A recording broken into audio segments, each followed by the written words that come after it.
कार्कीनेटा त्यसलाई भन्छ विचार चौतारा हुसिन अनि त्यो खोल्साड यता यहाँ रानीसाराबाट पारी देखिएको कुन हो नि श्रवण कुमार अनि बाङसीबाट पारी देखिएको डाँडो बाँगे बाँगे त्यहाँबाट पारी देखिएको आरुपुर हजुर पञ्चासे पऱ्यो फेरि यो कालो डाँडाले छेको ठ्याक्कै 85 लाई एक छेको है हजुर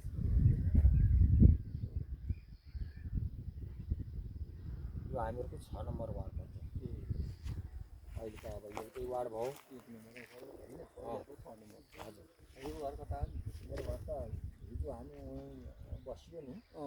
सिधै त्यो हाम्रो हस्पिटल देउराली बाटोमा के बाटो यहाँ बारी छ बारीमा मकै छर्ने बेलामा चेप्रो हालेर